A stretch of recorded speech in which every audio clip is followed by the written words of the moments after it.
Chingus, welcome to Drama Series Tamil. இன்னைக்கு நம்ம பார்க்க போறது The Prisoner of Beautyல எபிசோட் நம்பர் 13 தமிழ்ல பார்க்க போறோம். லாஸ்ட் எபிசோட்ல ஹீரோ தன்னோட லெட்டர்ஸ் எல்லாத்தையுமே படிக்கிறாங்க அப்படின்னு தெரிஞ்சு ரொம்ப கோவப்பட்டிருப்பாங்க. அந்த விஷயம் எல்லாமே வெய்யோட அசிஸ்டன்ட்க்கு தெரிய வந்துருச்சா அவங்க வந்து வெய் கிட்ட சொல்லிட்டு போறாங்க. வெய்யும் பரவாயில்லையே ஹீரோயின் அவளோட ஹஸ்பண்ட நேம சொல்லி கூட தைரியமா கூப்பிட்டு சண்டை போட்டிருக்காளே, இன்ட்ரெஸ்டிங்கா தான் இருக்கு. இதுல கொஞ்சம் எண்ணெயை ஊத்தி விட்டோம் அப்படின்னா நெருப்பு கபகபன்னு எரியும் போல அப்படின்னு ரெண்டு பேருக்கும் சண்டையை மூட்டி விடுறதுக்காக பிளான் பண்ணியாச்சு. இந்த பக்கம் நம்ம ஹீரோயினுக்கு மத்தியானம் சாப்பிட வருவாங்க அப்படின்னு வெயிட் பண்ணிட்டு இருக்காங்க. ஆனா ஹீரோ காணவே இல்ல. அசிஸ்டன்ட்ஸ் எல்லாரும் சொல்லிட்டு இருக்காங்க, ஹீரோயின் நீங்க கோவப்படுறதெல்லாம் கரெக்ட் தான், அவங்க உங்களோட லெட்டரை படிச்சிருக்க கூடாது, இருந்தாலுமே அவன் எதுக்காக படிச்சான் அப்படின்னு கொஞ்சம் யோசிச்சு பாருங்க. நம்ம நாடு அவங்களோட நாட்டு கூட எதிரி நாடா இருந்திருக்கும், அதனாலதான் அவன் கேர்ஃபுல்லா இருக்கிறதுக்காக படிச்சிருப்பான். கொஞ்சம் கோவப்படாம பேசி பாருங்க, எல்லாம் சரியாகும்னு ஹீரோயினும் நான் என்ன பண்ணிட்டு இருக்கேன் அப்படின்றது எனக்கு தெரியும் கோவமா சொல்லிட்டு இருக்காங்க. அப்ப ஜான் வந்து நீங்க இன்னைக்கு ஹீரோக்காக வெயிட் பண்ணிட்டு இருக்காதீங்க, அவன் ஸ்டடி ரூம்லயே சாப்பிட்டுருவானா, உங்களை வெயிட் பண்ண வேண்டாம்னு சொன்னான்னு ஹீரோயினுக்கு செம்ம காண்ட் ஆயிடுச்சு. அவங்களோட அசிஸ்டன்ஸ் கிட்ட உடனே நான் என்னோட அக்காவுக்கு லெட்டர் எழுதியாகணும், அவ ஏதாவது லெட்டர்ல இம்பார்ட்டன்டான விஷயங்களை எழுதிடக்கூடாது, அவளை நான் வார்ன் பண்ணி ஆகணும் அப்படின்னு டாஷியோவுக்கு லெட்டர் எழுதுறாங்க. லெட்டர் இப்ப டாஷியோட கையில கிடைச்சிருச்சு. டாஷியோ அதை ரீட் பண்றாங்களா, நீ எப்படி இருக்க, நல்லா இருக்கியா, நானும் ஹீரோவும் உன்னோட ஹெல்த்தை பத்தி ரொம்பவே கவலைப்படுறோம், உனக்கு அங்க ஏதாவது தேவை இருந்துச்சு அப்படின்னா எனக்கு நீ லெட்டர்ல எழுது, நானும் ஹீரோவும் அதை படிச்சு பார்த்துட்டு உனக்கு தேவையான விஷயங்களை அனுப்புவோம், நீ நல்லா இருக்கணும் அப்படின்னு சொல்லிட்டு அந்த லெட்டர்ல முடிச்சிருக்கோம். இத படிச்ச உடனே டாஷியோக்கு புரிஞ்சிருச்சு ஹீரோவும் சேர்ந்து இந்த லெட்டரை ரீட் பண்றான். சோ ஹீரோயின் அலர்ட்டா இருந்துக்கோ அப்படின்றதுக்காக தான் இந்த லெட்டர்ல நானும் ஹீரோவும் சேர்ந்து படிப்போம் அப்படின்றத மென்ஷன் பண்ணிருக்காங்க அப்படின்றத கிளியரா புரிஞ்சுக்கிட்டாங்க. இப்ப அங்க பாய்ஸி வரானா, என்ன உன் தங்கச்சி உனக்கு லெட்டர் எழுதிருக்காளா அப்படின்னு கேக்குறதுக்கு ஆமா நம்ம எப்படி இருக்கோம் நல்லா இருக்கோமா, ஏதாவது தேவை அப்படின்னா அவகிட்ட கேட்க சொல்லி லெட்டர் அனுப்பியிருக்கா, மத்தபடி எதுவும் கிடையாதுன்னு பாய்ஸியும் ஓகே அப்படின்னு ரொம்ப சந்தோஷமா இருக்காங்க. இங்க கட் பண்ணா சான் நம்ம ஹீரோ கிட்ட ஏதோ ஒரு பேப்பர்ஸ் கொண்டு வந்து கொடுக்குறாங்க. ஹீரோ இது என்னதுன்னு கேக்குறதுக்கு ஹீரோயின் பாட்டியோட பிறந்த நாளைக்கு நிறைய மந்திரங்கள் எழுதிருந்தாங்கல்ல, அதுல ஏதாவது மிஸ்டேக் இருக்கா, இது போதுமா அப்படின்னு உங்களை செக் பண்ண சொன்னாங்கன்னு ஹீரோவும் நான் இதுக்காக இதெல்லாம் செக் பண்ணணும்னு கேட்க சான் சொல்றாங்க ஹீரோயின் இதே மாதிரி நீங்க கேட்டா எல்லாத்தையுமே நீங்க செக் பண்ணி தானே அனுப்புறீங்க, அப்ப இதையும் செக் பண்ணுங்க அப்படின்னு சொல்லி அனுப்புனாங்கன்னு இதை கேட்டோடனே ஹீரோக்கு செம்ம காண்ட் ஆயிடுச்சு, அந்த திமிரு புடிச்சவள அப்படின்றாங்க. அந்த நேரத்துல தளபதி வந்துட்டாங்களா, ஹீரோவும் ஏய் வந்துட்டியா எப்படி போச்சு அங்க ட்ரிப் எல்லாம் நல்லா போச்சான்னு கேக்குறதுக்கு ஆமா சூப்பரா போச்சுது, அணைய திறந்து விட்டாச்சு, தண்ணி சூப்பரா பாஞ்சிட்டு இருக்கு, அங்க அணை எப்படி கட்டினாங்க அப்படின்ற எல்லா ப்ரொசீஜரும் இதுல இருக்கு, அது மட்டும் இல்லாம அங்க விளைஞ்ச கோதுமைகள் கூட இங்க இருக்கு, நான் எடுத்துட்டு வந்திருக்கேன் அப்படின்னு கோதுமைகள் எல்லாத்தையுமே காட்டுறாங்களா. அதை பாக்குற ஹீரோக்கு ரொம்பவே சந்தோஷமா இருக்கு, ஏன்னா கோதுமைகள் எல்லாமே நல்லா விளைஞ்சிருக்கு, அங்க இருக்க மக்கள் எதுவுமே பசி பட்னி எதுவுமே இல்லாம வாழ போறாங்க. அட்வைசர் கிட்ட இந்த விஷயத்த காமிச்ச உடனே அட்வைசர் சொல்றாங்க இதே மாதிரியே நம்ம ரூஜின் சிட்டி இருக்குல்ல, அங்கேயுமே இப்ப வறட்சினால மக்கள் எல்லாம் கஷ்டப்பட்டு இருக்காங்கல்ல, அங்கேயும் நம்ம அணை கட்டி தண்ணி விட்டோம்னு வச்சுக்கோயே அங்க இருக்க மக்களுமே இந்த மாதிரி சந்தோஷமா இருப்பாங்கல்ல, அவங்களுக்கு நம்ம வருஷம் அரிசி அனுப்பி வச்சுட்டு இருக்கோம், அதுக்கு பதிலா அவங்களோட நிலத்திலே அரிசியை நம்ம விளைவிக்க கொடுத்தோம் அப்படின்னா அவங்க ரொம்ப சந்தோஷமா இருப்பாங்கல்லான்னு. இதை கேட்டோடனே தளபதிகள் எல்லாரும் என்ன நீங்க பேசிட்டு இருக்கீங்க, அங்க நம்ம அணை கட்டுறதுக்கு எல்லா காவலாளிகளையுமே அனுப்பி வச்சுட்டா நமக்கு படை வீரர்களே இருக்க மாட்டாங்க, யாராச்சும் ஒரு ஆள் படையெடுத்து வந்தாங்கன்னா நம்ம என்ன பண்றது அப்படின்னு கேட்க அட்வைசர் சொல்றாங்க படையெடுத்து வந்தாங்க அப்படின்னா அது ஒரு நேர பிரச்சனை, அது எப்போ வருவாங்க என்னைக்கு வருவாங்க அப்படின்றது தெரியாது, ஆனா அணை கட்டி கொடுத்தோம்னு வச்சுக்கோயே மக்கள் தலைமுறையா சந்தோஷமா இருப்பாங்க. சோ வாழ்நாள் முழுக்க நீடிக்கக்கூடிய சந்தோஷம் வேணுமா இல்லனா ஒரு நாள் கூத்துக்கு வேணுமா அப்படின்ற மாதிரி கேக்குறாங்க. ஹீரோவும் எனக்கு யோசிக்கிறதுக்கு கொஞ்சம் டைம் கொடுங்கன்னு, ஏன்னா ஹீரோயினும் இதே விஷயத்தை தான் சொல்லியிருப்பாங்க, இப்ப அட்வைசரும் அதே விஷயத்த சொல்றாங்கல்ல, அதனால ஹீரோ அதை பத்தி யோசிக்கலாம் அப்படின்னு முடிவு பண்ணியாச்சு. இப்போ எல்லாம் பேசி முடிச்சாச்சுல வீட்டுக்கு கிளம்பலாமா அப்படின்னு தளபதிகள் எல்லாருமே கேக்குறாங்க. ஆனா ஹீரோ இல்ல வேலை முடியல அப்படின்னு எல்லாரையுமே அங்கே இருக்க வச்சிடுறாங்க. தளபதிகள் எல்லாரும் எவனாச்சும் கேளுங்கடா ஹீரோ கிட்ட வீட்டுக்கு போகலான்னு கேளுங்கடா, அவன் ஒய்ஃப் கூட சண்டை போட்டான் அப்படின்றதுக்காக இங்க வந்து உட்கார்ந்துட்டு இருக்கான், நம்ம எதுக்குடா இங்க உட்காரணும் அப்படின்ற மாதிரி கண்ணு தள்ளிட்டு இருக்காங்க. அதுக்கப்புறமா ஹீரோ கிட்ட அட்வைசர் போயிட்டு உனக்கு ஏதாவது வேலை இருக்குதா நாங்க ஏதாவது செய்யணுமான்னு கேட்க ஹீரோவும் அந்த மாதிரி எந்த வேலையும் கிடையாதுன்னு சொல்லிடுறாங்க. உடனே தளபதிகள் போயிட்டு நாங்க ஊரை சுத்தி வர வேண்டியது இருக்கு, காவல் காக்க வேண்டியது இருக்கு, அதனால கிளம்புறோம் பபாய் அப்படின்னு ஹீரோவுக்கு பேச கூட டைம் கொடுக்காம அங்க இருந்து ஓடி போயிடுறாங்க. இப்போ ஹீரோவும் என்னடா பண்றது, வீட்டுக்கு போக முடியாது, ஹீரோயினை பார்க்க முடியாது, எங்க போய் ஒளிறது அப்படின்னு யோசிச்சுட்டு வெளியில நடந்து வந்துட்டு இருக்காங்களா. அப்ப சான் கிட்ட நம்ம பாட்டிய பார்க்க போகலான்னு, சானும் பாட்டியா இந்த நேரத்துலயா சான்ஸே கிடையாது, வாங்க வீட்டுக்கு போகலாம் அப்படின்னு கூப்பிடுறாங்க. ஆனா ஹீரோ வீட்டுக்கு போகாம எங்க தெரியுமா போறாங்க, நேரா வெய் கிட்ட தான். வெய் இப்போ அங்க எங்கன்னு திரும்பி படுத்துட்டு ஹீரோ உனக்கு ஒரு விஷயம் தெரியுமா, நம்ம ரெண்டு பேருமே சின்ன வயசுல ஒரே ரூம்ல ஒன்னா தூங்கி இருக்கோம், அதெல்லாம் கரெக்ட் தான், ஆனா இப்ப வர என்ன சுத்தி பொண்ணுங்க மட்டும் தான் இருந்துட்டு இருந்தாங்க. இப்ப திடீர்னு உன் கூட தூங்கும் போது எனக்கு அப்படியே வியர்டா இருக்குடான்னு. ஹீரோ நான் ஒன்னும் உன்னோட கனவை கலைக்கணும்லாம் இங்க வரல, ரொம்ப லேட் ஆயிடுச்சு, இந்த டைம் வீட்டுக்கு போயிட்டு ரூமுக்கு போயிட்டு ஹீரோயினை டிஸ்டர்ப் பண்ண வேண்டாமே அப்படின்றதுக்காக தான் இங்க தூங்குனேன், மத்தபடி ஒண்ணு கிடையாதுன்னு. வெய்யும் அப்படியா, இன்னைக்கு ஒரு நாள் மட்டும் தூங்கு, இனி ஒரு நாள் தயவு செஞ்சு வந்துடாதுன்னு. ஹீரோவும் நீ ரொம்ப தாண்டா ஓவரா பண்ணிட்டு இருக்க, தூங்கு அப்படின்னு கத்தி விட்டுடுறாங்க. ஆனாலும் ரெண்டு பேர் தூங்கல, கொஞ்ச நேரம் அமைதியா இருக்காங்க. அதுக்கப்புறமா ஹீரோ சொல்றாங்க, நீ ஹீரோயின் கிட்ட நான் அவளோட லெட்டர்ஸ் எல்லாத்தையும் படிக்கிறேன் அப்படின்னு சொல்லி கொடுத்தல்ல, அதனால நான் அவள கோவப்படவே மாட்டேன். ஏன்னா எனக்கு தெரியும் உனக்கு ஹீரோயின் மேல எந்த ஒரு நம்பிக்கையுமே இல்ல, அவ என்ன பண்றா அப்படின்றத பாக்குறதுக்காக தான் நீ இதெல்லாம் சொல்லிருப்ப அப்படின்றது எனக்கு தெரியும்னு. வெய்யும் அவங்க ஃபேமிலியும் நம்ம ஃபேமிலியும் ஒன்னா இருப்போம் அப்படின்ற விஷயத்தை என்னால நம்பவே முடியல. அந்த கெனல் கன்ஸ்ட்ரக்ஷன் இருக்குல்ல, அணை கட்டுறது, அதுல கூட அவங்க ஏதாவது ஒரு கோல்மால் வேலை பண்ணுவாங்களோ அப்படின்னு எனக்கு பயமா இருக்குன்னு. ஹீரோவும் அணை கட்டுறதுல நான் ஒரு முடிவெடுத்துட்டேன்னு சொல்றாங்க. வெய்யும் நீ என்ன முடிவெடுத்தாலும் சரிதான், அத மக்களுக்காக மனசார யோசிச்சு பண்ணு, அது மட்டும் எனக்கு போதும்னு ஹீரோவும் கண்டிப்பா சொல்லிட்டு இருக்காங்க. அப்ப வெய் கேக்குறாங்க, டேய் ஹீரோ நான் ஒன்னே ஒண்ணு கேட்கவா, இப்போ நீ நைட்டு தூங்கும் போது கால் ஆட்டிக்கிட்டே தான் தூங்குவியான்னு கேக்குறாங்களா. ஹீரோ உடனே ஸ்டாப் பண்ணிடுறாங்க, ஏன்னா ரெண்டு பேரும் ஒரே மாதிரி தான் கால் ஆடிட்டு இருப்பாங்களா, தூங்குடா அப்படின்னு தூங்க போயிட்டாங்க. வெய்க்கு சிரிப்பு வந்துருச்சு, ஏன்னா இவங்க ரெண்டு பேரும் மனசை விட்டு இப்ப பேசி இருக்காங்க. கொஞ்ச நேரத்திலே கதவு அடைக்கக்கூடிய சத்தம் கேக்குதா. உடனே வெய் எழுந்திருச்சு வெளியில போய் பாக்குறாங்க. அங்க பை அசிஸ்டன்ட் நின்னுட்டு இருக்கான். என்ன விஷயம் கேட்ட உடனே கத்தியை காமிச்சு, ஹீரோ உன்னோட வீட்டுல ஸ்டே பண்ணிருக்கான், இதுதான் கரெக்டான டைம், அவனை கொலை பண்ணிடுன்னு. வெய்யும் என்னடா பேசிட்டு இருக்க, ஹீரோக்கும் ஹீரோயினுக்கும் பிரச்சனை போயிட்டு இருக்கு, இன்னும் கொஞ்ச நாள் வெயிட் பண்ணு, அவங்க ரெண்டு பேருக்குள்ளயும் இன்னும் பிரச்சனையை மூட்டி விட்டு நான் அவங்க ரெண்டு பேரையும் பிரிச்சிருவேன், அதுக்கப்புறமா இந்த கன்ஸ்ட்ரக்ஷன் ஒர்க் எல்லாம் நடக்கவே நடக்காது, அணை கட்டுறது பாதிலே ஸ்டாப் ஆயிடும்னு.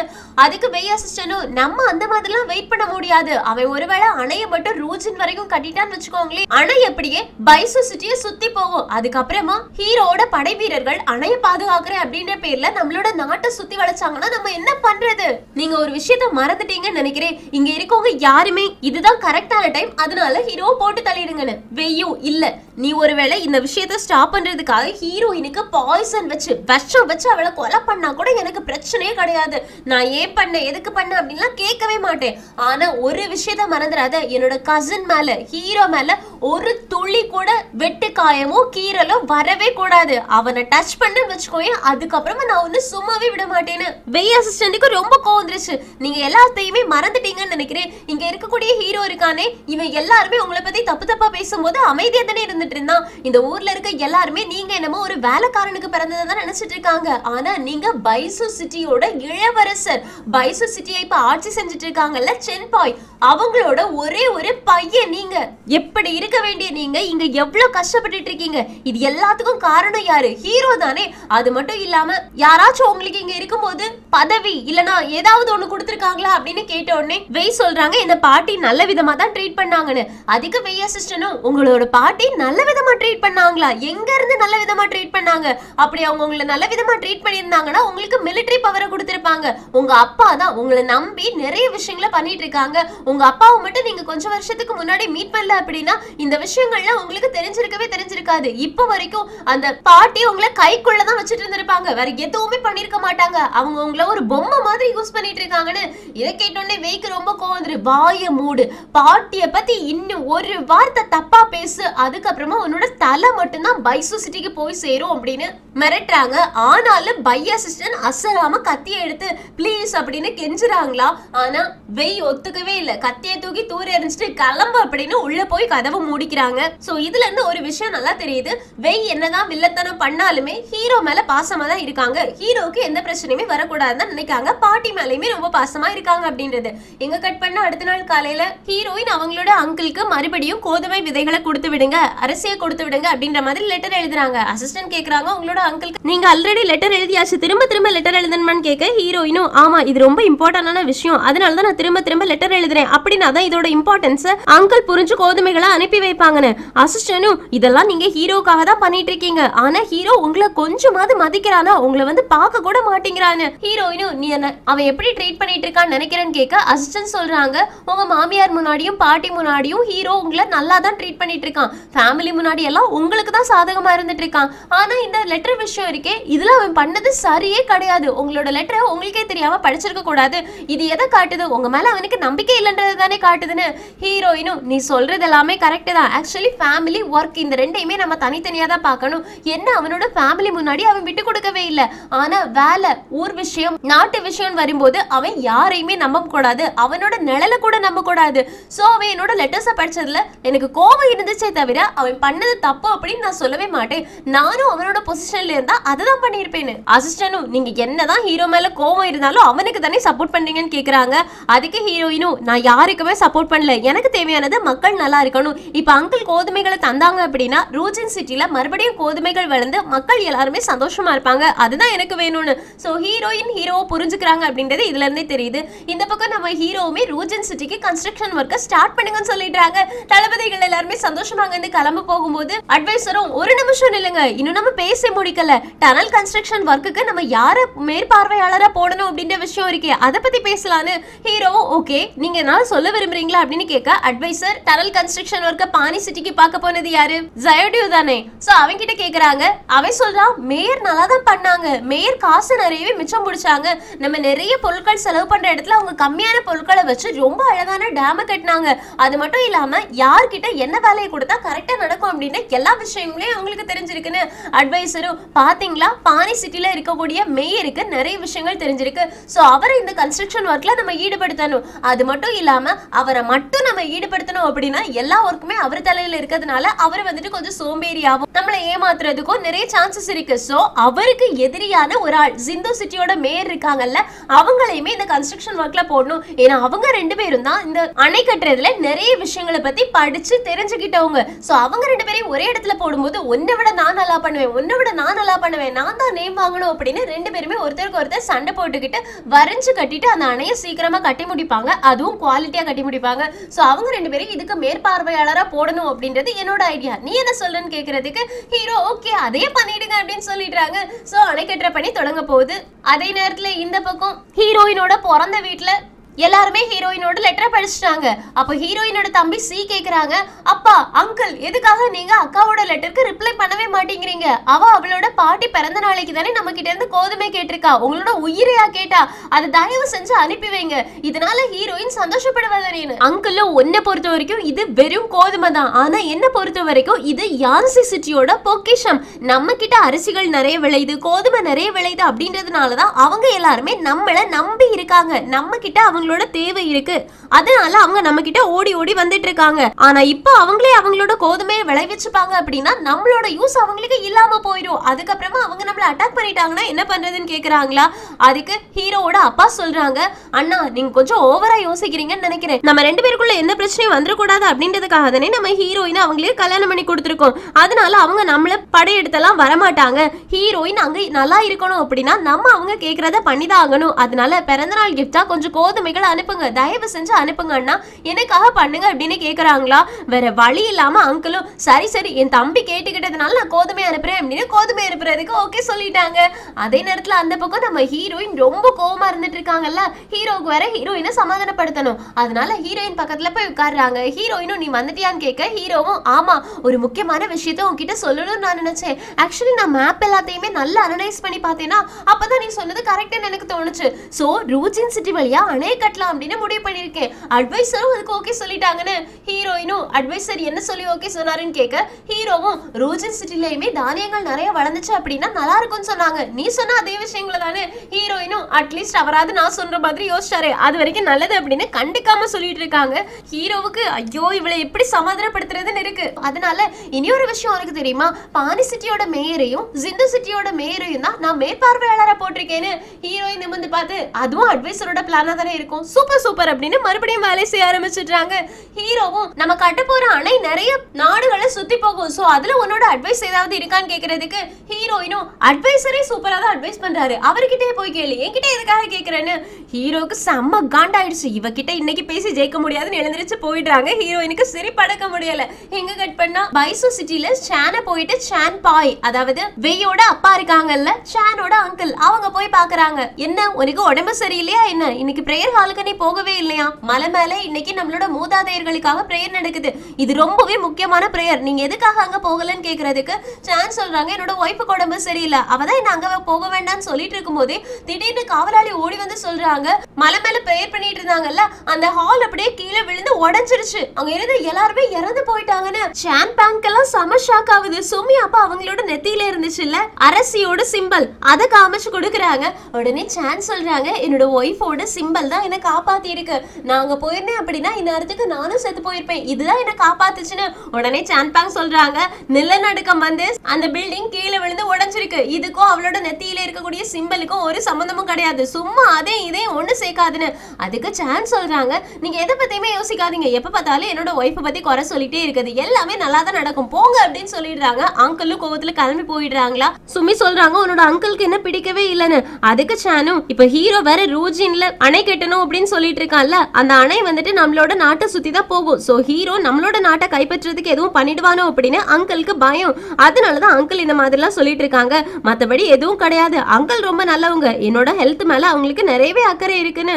சுமையும், நானும் இந்த விஷயத்துல உனக்கு ஹெல்ப் பண்ணணும்னு நினைக்கிறேன் அப்படின்னு நேரா போயிட்டு முழங்கால் போட்டு நின்னு சொல்றாங்க. ஹீரோட ஃபேமிலி எனக்கு ரொம்ப சொந்தக்காரங்க, ஹீரோட ஃபேமிலி என்ன சின்ன வயசுல வளர்த்திருக்காங்க. சோ அவங்க கிட்ட நான் போய் பேசி என்ன நடக்குது அப்படின்றத தெரிஞ்சுக்கிட்டு வெய் ஃபேமிலிய அந்த அணை கட்டுற விஷயத்தை ஸ்டாப் பண்றதுக்கு என்னால முடிஞ்ச அளவுக்கு ட்ரை பண்றேன். வெய் ஃபேமிலிக்கும் ஹீரோயினோட ஃபேமிலிக்கும் இடையில பிரச்சனை வர மாதிரி நான் ஏதாவது பண்றேன், நீ எதுக்கும் கவலைப்படாத அப்படின்னு சொல்றதுக்கு சாரும் ஓகே சொல்லி பெர்மிஷன் கொடுத்துட்டாங்க. சோ சுமிவே அங்க கிளம்பி போக போறா.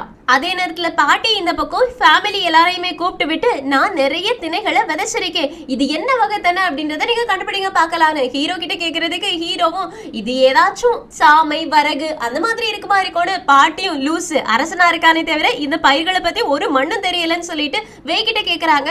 வெய்யும், இது கண்டிப்பா ஏதோ ஒரு அரிசி வகை தான், அது எனக்கு தெரியும், ஆனா எதுன்னு எனக்கு தெரியலன்னு சொல்லிடுறாங்க. பாட்டியும், நீயும் முட்டாளா தாண்டா இருக்க, ஹீரோயின் உனக்கு ஏதாச்சும் தெரியுமான்னு கேட்க ஹீரோயினும் இது குதிரைவாலி அரிசின்னு சொல்றாங்க. பாட்டியும், பரவாயில்லையே உன்னோட தாத்தா உனக்கு நிறைய விஷயங்கள் சொல்லி கொடுத்துதான் வளர்த்திருக்காங்கன்னு. ஹீரோயினும், ஆமா அரிசி தானியங்கள் பத்தி எல்லாம் எனக்கு நிறைய விஷயம் தெரியும் அப்படின்றாங்க.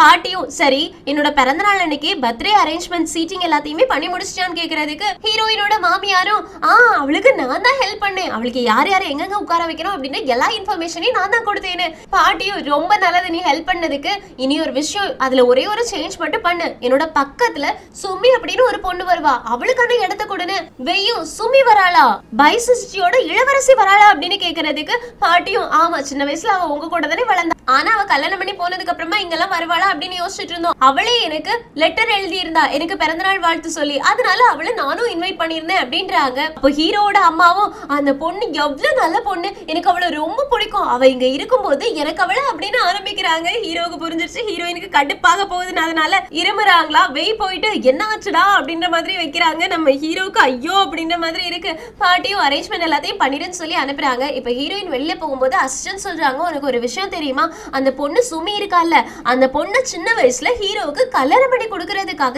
என்கேஜ்மெண்ட்லாம் பண்ணிருக்காங்க, அதனால பார்த்து கொஞ்சம் பத்திரமா இருன்னு.